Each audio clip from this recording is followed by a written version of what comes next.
Well, hello and welcome to the program tonight. So glad to have you with us. We're reviewing, if you watched the last 2 weeks, you know we're reviewing our earlier programs so I can go back and re-edit them a little bit and bring them up to what I was doing toward the end of the series. And tonight we're going to replay program number 3. And this was a special program for me because it was the one where I gave my testimony. And it was a bit emotional for me. It was hard for me to get through that segment because I'm just so grateful to God every day of my life that I was the product.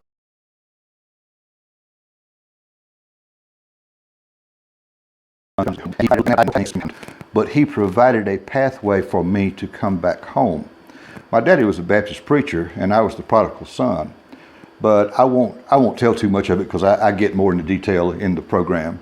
But this was a special program for me, and I just sort of laid my heart out there on the line, and you'll get to see that again. But anyway, this is program number 3, and here again it was done before Christmas, so there'll be a Christmas song in there, more Christmas in March. But I hope you enjoy it. This was program number 3 in our Friday Night Sing-Along series.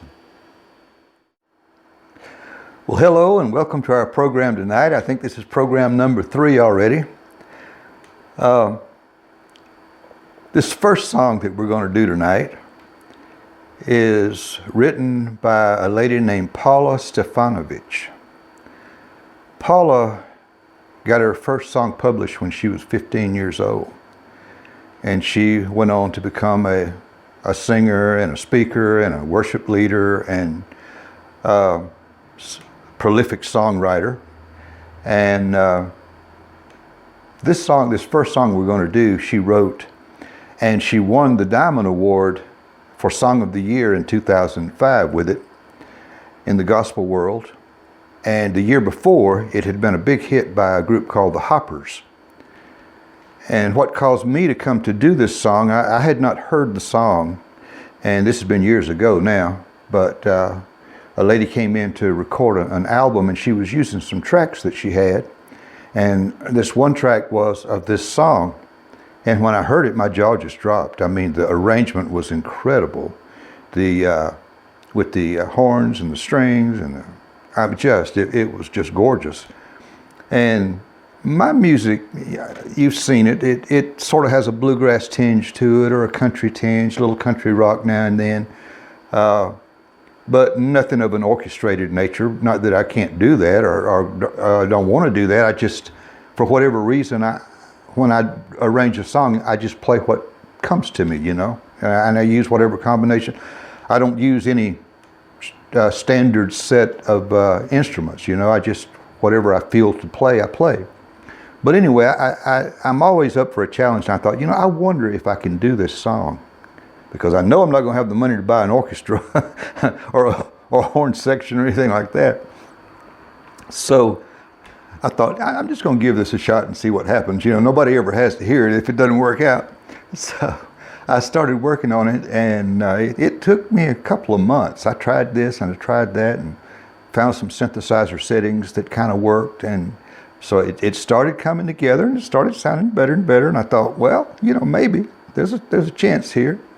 And so I did the vocals on it, and I thought, well, you know, maybe I'll just put it out there and see what people think. And but anyway, it's a song called Jerusalem.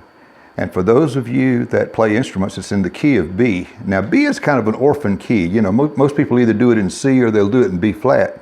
But in this instance, it moves from B and modulates to C toward the end. So that might be the reason it's in the key of B. But anyway, key of B, my version of Jerusalem.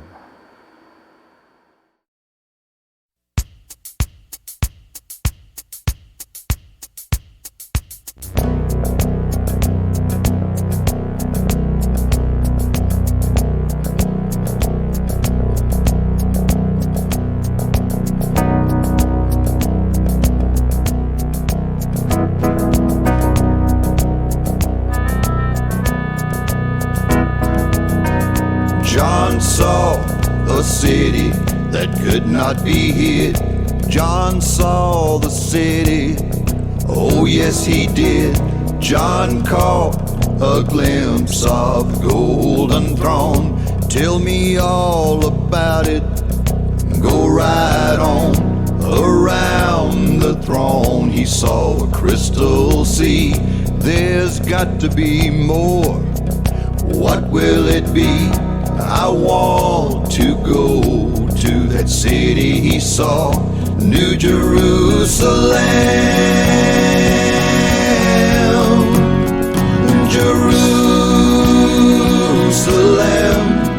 I want to walk your streets that are golden, and I want to run where the angels have trod. Jerusalem,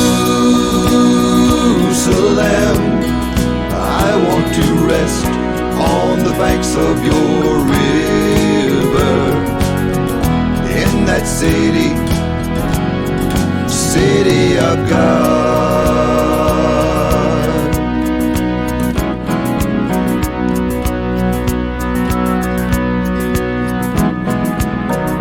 John saw the lion lay down by the lamb. I want to know everything about that land. John saw the day, but he did not see night. The Lamb of God, well, it must be the light.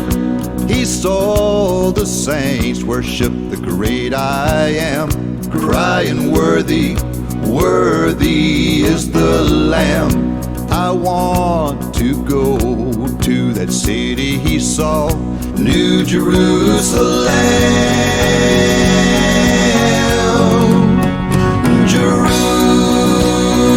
Jerusalem, I want to walk your streets that are golden, and I want to run where the angels have trod. Jerusalem, I want to rest on the banks of your river, in that city, city of God.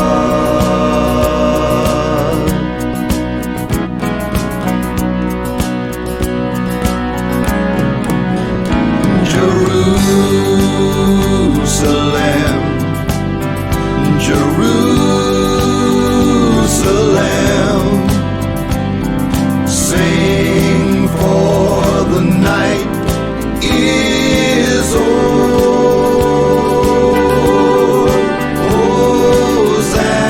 Hosanna in the highest. Hosanna forever, forevermore. Jerusalem, I want to walk your streets that are golden, and I want to run where the angels have trod.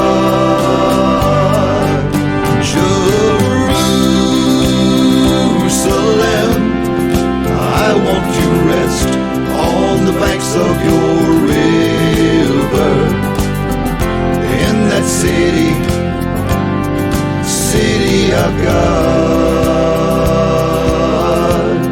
city of God. Jerusalem, Jerusalem, city of God. It's the city of God.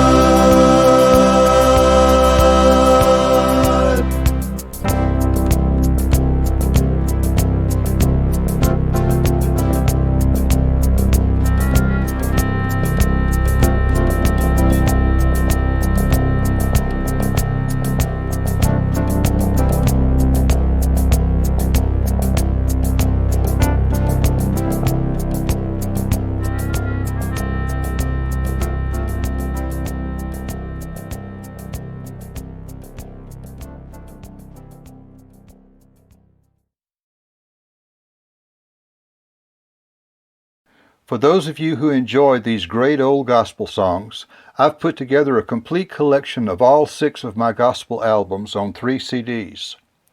Most of the songs we'll be doing on the Friday Night Sing-Along are contained in this collection. There are 2 complete albums on each CD, and this collection also contains a book with the words and the chord changes I use to play each of the 62 songs. Perfect for those that like to sing and play along. Just go to our website, www.birdyeomans.com, and click the My Music Store tab, and this special offer will be at the top of the page. You can also email us directly if you prefer, and that address is linda@birdyeomans.com. You'll also find my individual CDs as well as DVDs of the Friday Night Sing-Along episodes. Now let's get back to some of that great old-time gospel music.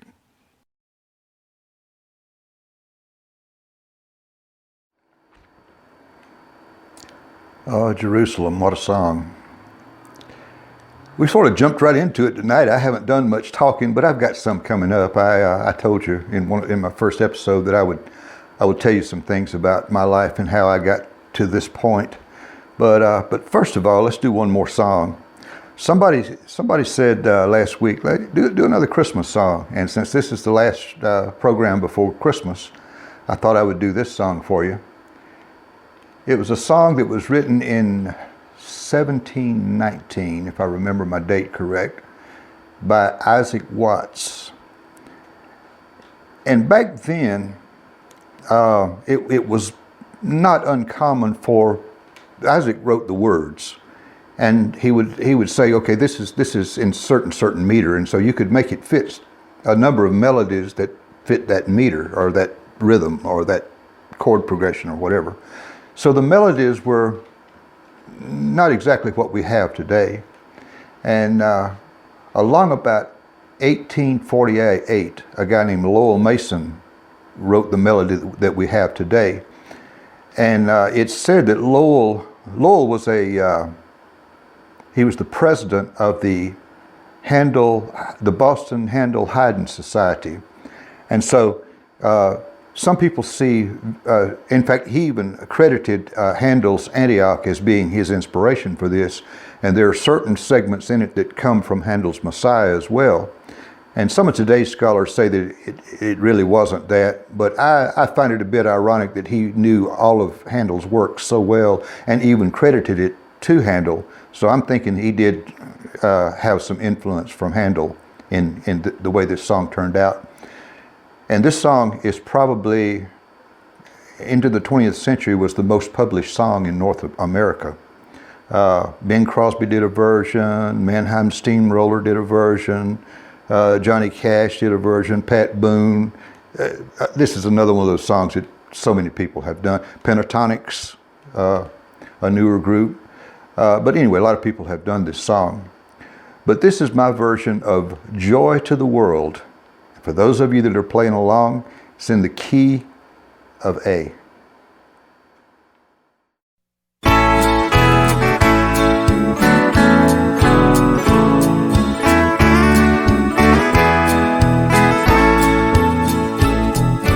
Joy to the world, the Lord has come.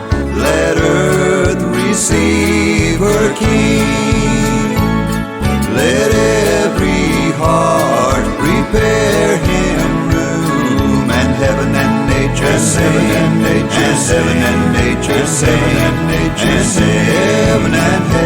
Heaven and nature sing.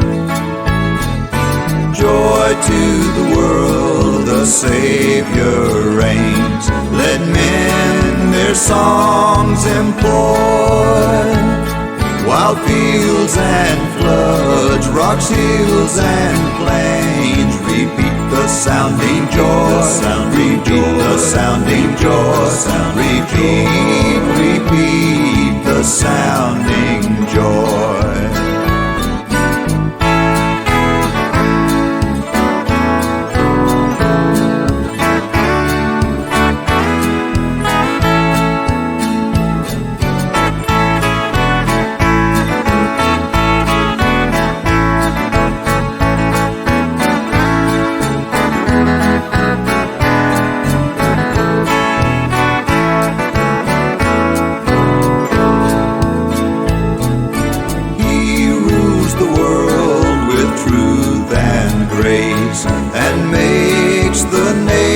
nations prove the glories of his righteousness and wonders of his love, and wonders of his love, and wonders of his love.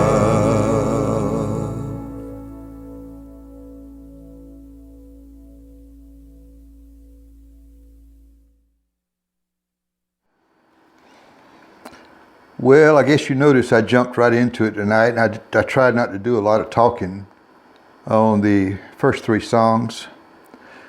But I told you a couple of weeks ago I'd tell you some stuff about my life. So tonight, I've picked tonight to sort of give you my testimony and tell you how I got to here. This album right here will always mean the world to me, because it was my first gospel album. And the way this came to be, well, my daddy was a preacher, and I was the prodigal son, and I played, I guess, at most of the bars on this side of the Mississippi for the first 20 years of my life, and then my bands got to where they were good enough to begin to play some better, concerts and that type of stuff. But nonetheless, I was no stranger to the bar scene, and I thought of myself as the prodigal son all that time. And being raised on God and the Bible, God was always by my side. I was always talking to him. I called it communing with him, and most of the time I was arguing with him. But he was always in the buddy seat. But at some point in my life, when this started to happen, he got to where he was in the driver's seat. Made all the difference in the world in my life. What happened, I had been playing in bands all my time in the music business. And it got to the point, I'd been playing keyboard, bass, and keyboards in my last bands for maybe 10 or 15 years. So it was like driving a stick shift. You just didn't think about it. You just could play bass and keys at the same time, And I could sing. And they came up with a drum machine that sounded like real drums. So I bought one, and I got to where I could sound like a little trio by myself. I didn't have to have backing tracks or anything like that. I could play, and I could freeform with it. So I called my agent and I told her, I said, I've just had enough of the band business, and my band the last band had just broken up, and it was just I knew it was the time to do it. I had been working on this, but I didn't want to break my band up. But since it did break up, I thought this is the time to do it. And so I had talked to them when I got home from the last band job, which was on a weekend. And so 2 days later, on a Tuesday, my agent called and she says, "Bird, there's a seafood restaurant out in Conyers, Georgia, that needs somebody tonight. Somebody just canceled on them." And it was 4 o'clock, and I lived in Smyrna, which was at least 2 hours away. And I told her, I said, "Kay, I can't get there by 6 o'clock, because they started early since it was a piano bar." And she said, "Well, they're not going to have anybody if you don't go." She said, "Just go out there and talk to the guy, and maybe y'all can work it out for the rest of the week." And so I thought, well, it'll be a 2-week engagement. I was used to playing rock and roll and country and that kind of stuff. And my idea of doing a single was to have it where I had my big PA and, sound like a little trio up big, so that it was like a bar situation. I never thought about a piano bar. That was just not something I would think to do. But I'm going, well, I need rent, so let's go play this thing. We'll get 2 weeks out of it, maybe. So I go out there, and she told me, she said, "You don't even have to take your equipment. He's got a piano and he's got a house PA." And I thought, oh my gosh, most of the time back then, now house PAs can be quite good, but back then I'm going, oh my. Well, but there again, just go do it and let's see what we can work out. So I got out there and we got through the first night. It was okay, But anyway, I brought a little bit better stuff the next night. I had time to work. I knew what I needed then. So I brought a little bit bigger PA. I didn't bring my big PA, but I just a piece of it, and had my bass and keyboard. And that engagement turned into a 7-year engagement. Well, now, okay, so I'm sitting there and I'm going, for the first time in my life, I had a few dollars left at the end of the week. I'm going, okay, let's open a studio. I had some little basic equipment, but usually I'd set it up in my bedroom and I'd just sort of mess with it. I didn't do anything on a professional level with it because it wasn't professional equipment, not really. I mean, you could record with it, but anyway, so I set this up and went to the bank, and since I had a steady job now, or what looked like a steady job, I was able to talk somebody into loaning me enough money to buy a decent board for the studio and what I needed to really be able to record there. So after a little while, 6 months or so, I'm thinking, I think I'll record Mom and Daddy a little album just as a thank you for them putting up with me. I know they were never for me playing bars. Daddy being a preacher, that wasn't what he was going to advise me to do by any means, But so of course, Daddy being a preacher, I picked out gospel songs, right? Sweet By and By, When We All Get to Heaven, Mansion Over the Hilltop, How Beautiful Heaven Must Be, that sort of song. Little I realized that God was in this. He was leading me, and I didn't know this at the time. I wasn't thinking like this. But anyway, when I started to record the vocals on those songs, I would step up to the microphone and I would get choked up. I would get emotional, and I'm going, Lord, are you messing with me? Are you, what is this? And I'm, for the first time, I'm playing a place where I've got a little money left at the end of the week, and now you're wanting me to do gospel music, aren't you? How am I going to make a living? Well, anyway, this communing went on for a while, and as I sat there night after night after night playing, and I'm seeing the faces, and I'm realizing I'm the cheerleader that gets them to buy too many drinks and drive home in an unsafe condition, and Lord knows who they might wind up going home with, and what kind of relationship that might turn. I mean, all this stuff was going through my mind. I'm going, I'm feeding these people the wrong stuff. I want to do this music where they don't wake up with a headache in the morning. They don't wake up with the wrong person in the morning. They don't, see what I'm saying? I mean, this started bothering me. Well, anyway, after a while, this job ended, and I took another one with a friend. We played a place for a couple of years, and it's really starting to get to me now. I mean, it's just, I'm knowing I need to be doing gospel music somewhere or another. But without me going into too long a detail, a friend of mine had started playing Walmarts and selling little cassettes that he was making himself from a cassette player.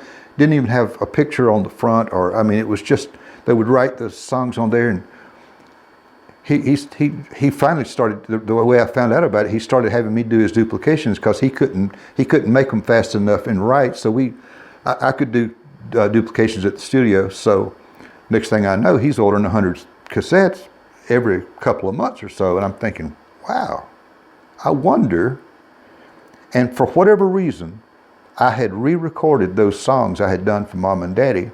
My equipment had gotten a lot better, and I had gotten better at being able to do it. So I had the 8 songs redone. I needed 2 more songs to have a 10-song album. Well, it turns out that the place I was playing with my friend, that place got sold, and we got a 2-week notice. And I came home and I told my wife, Linda was one of the good things that happened to me at Crab and Claw. I met her, and we got married, and she was a sales lady, and she kept telling me, she said, baby, I can sell you, I can book you. And so I came home, and I said, babe, if he's playing Walmart, why don't we do this? Let me make up a few copies of this, and we'll make it look like put a picture on it, and that kind of stuff, and book me in a Walmart, and let's just see what happens. So I went to a Vidalia Walmart in Georgia, and we sold 22 tapes that day, first day. And I called her, I said, babe, this is the door. This is the door I've been praying for. God just opened a door. And we played Walmarts for the next 4 years. And sure enough, my wife could book me. I mean, I was never, we worked all the time. And so the next thing you know, the studio we got to moved up all of our equipment to state of the art in the studio, and I wound up cutting 6 gospel albums during that period of time before my memory started finally playing tricks on me after about 10 years. And by that time, I had moved to using, since I was recording my albums, I was using the tracks from the album to sing to and play to. And we had started doing some little concerts in Florida, but the memory thing, I started having anxiety problems. And because I wasn't sure of my words anymore. I'd never had this problem before, but I was getting to be 65 years old. So finally we had to retire from the touring, and I took some time off. But anyway, this is the album that changed my life. God will use you if you let Him. And so I'm sitting here at 75, and I might get emotional trying to tell this. All you young people, don't waste your time like I did for the first 25 years. And all of you folks that are older, it's never too late. I did not really find myself until my early 50s. But I had been looking for a long time. Like I said, He was in my buddy seat.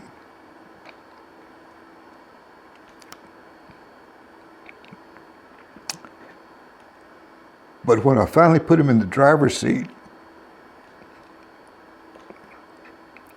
it's been a great ride.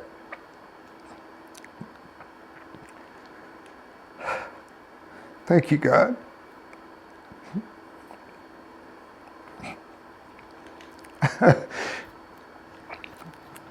And now I'm supposed to play you a couple of songs off of this. I'm supposed to tell you.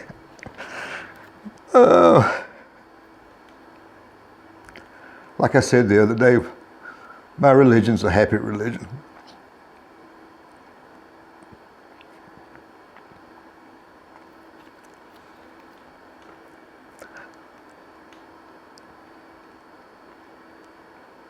I know what the prodigal son felt like when he got home.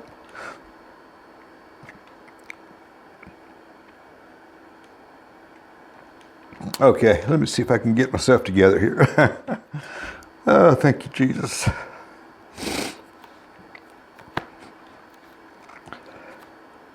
Okay, I can do this. My granny's favorite song, or one of them anyway, was Mansion Over the Hilltop. So for that very reason, that was one of the songs that I picked for that first album, because that first little cassette, I figured there'd be 2 cassettes, one for Mom and Daddy, one for her, and I'd keep one just for reference. I never dreamed this would happen. But it did, and I thank God for it every day. But Ira Stanfill was one of the great songwriters, wrote a lot of gospel songs. And he was in a meeting in Dallas, Texas one night, and a businessman was speaking. And the businessman told this story. He said, I was out, he said, my business was sort of going bad. He said, I was all depressed and worried. And so I decided to take a ride one day. He goes out, and he gets off the beaten path pretty far, and winds up on a little dirt road. And he said he came upon this little girl, and she was standing beside the road, and she had a little doll that was just sort of tattered and not much to it, and said the house was kind of run down. And here he was feeling all depressed, a successful businessman, but he was just suffering a little loss here and there, but he had plenty. He just was struggling at the moment, you know. But here she was with hardly anything, and she's so happy just standing beside the road. And he says, sweetie, how can you be so happy when you have so little? And she said, because my daddy just came into some money, and he's building us a mansion over that hilltop. And Ira said he went home with that on his mind. He said he woke up the next morning and he wrote this song. And so I'm going to do you my version of it tonight. It's called, I've Got a Mansion Just Over the Hilltop.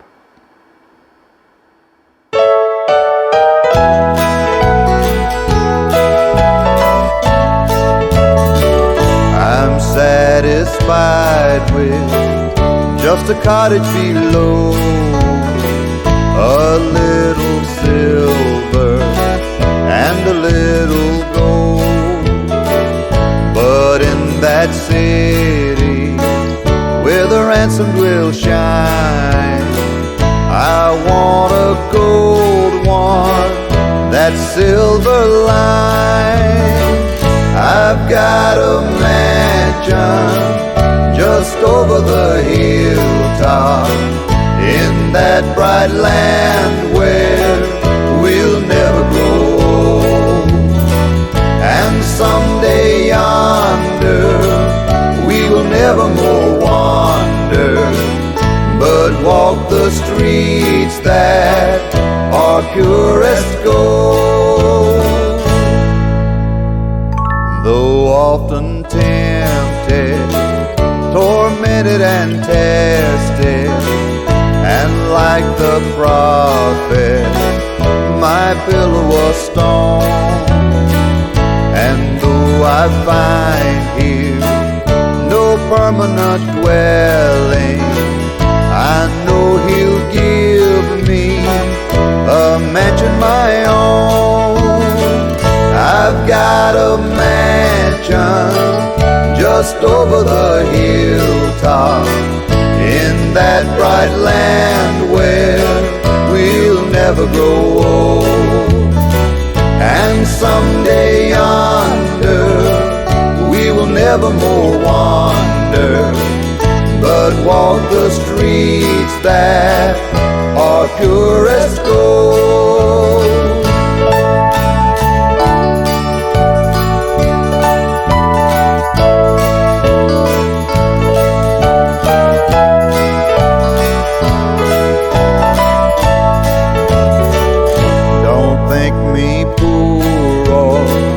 Deserted or lonely, I'm not discouraged, I'm heaven bound. I'm just a pilgrim in search of a city. I want a mansion, a harp and a crown. I've got a mansion just over the hilltop in that bright land where we'll never grow old.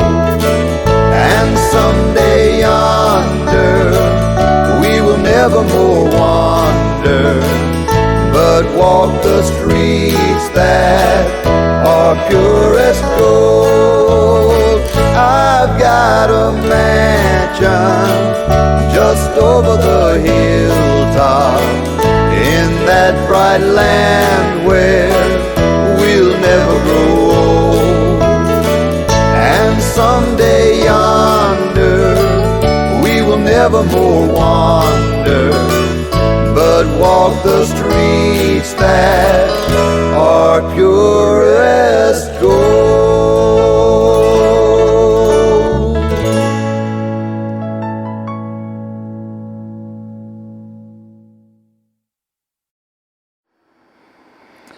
All right, I did finally get that segment done. I tried doing that segment about 3 or 4 times, and I got so emotional the first 3 times. There was no way to use that, and even the 4th time, I'm just telling you, I'm just so thankful and grateful to God that He finally led me home.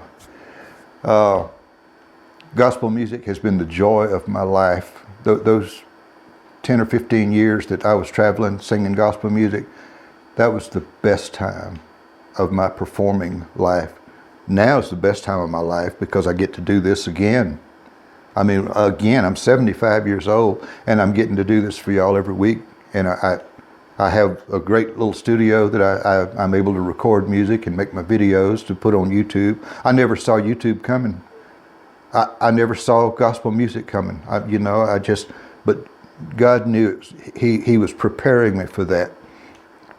I had no way of knowing that, but I'm thankful to Him every day.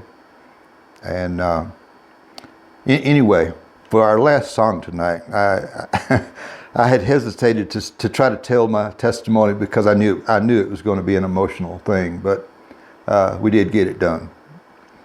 But anyway,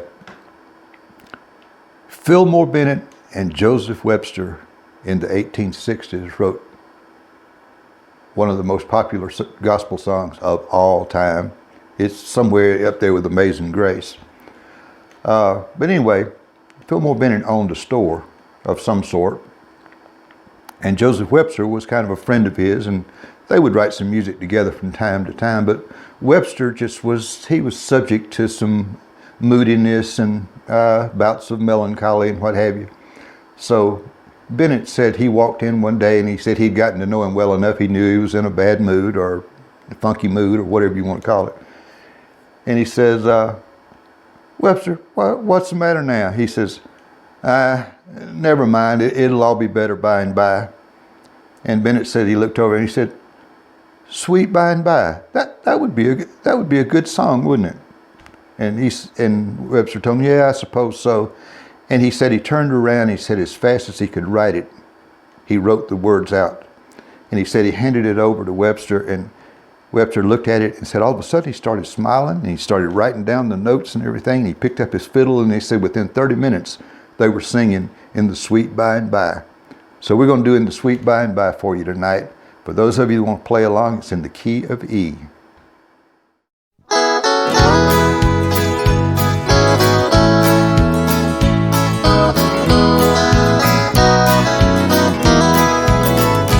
There's a land that is brighter than day, and by faith we can see it afar. For the Father waits over the way to prepare us a dwelling place there. In the sweet by and by, we shall meet on that beautiful shore. In the sweet by and by, we shall meet on that beautiful shore. We shall sing on that beautiful shore the melodious songs of the blessed, and our spirits shall sorrow no more. Not a sigh for the blessing of rest. In the sweet by and by, we shall meet on that beautiful shore. In the sweet by and by, we shall meet on that beautiful shore.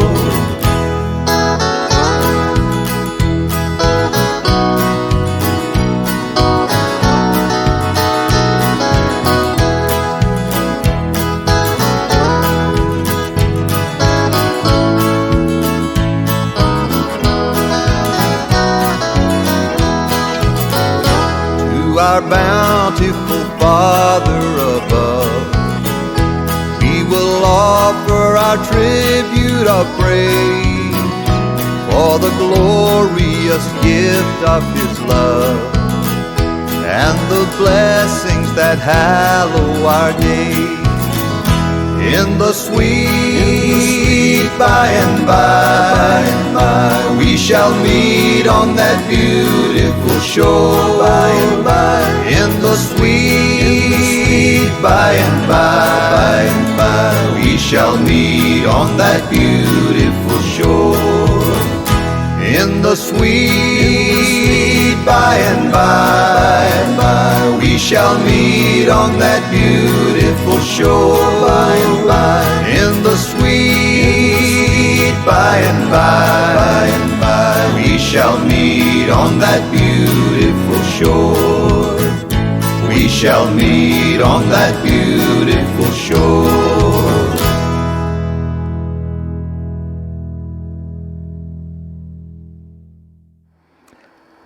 Well, that's our program for tonight, but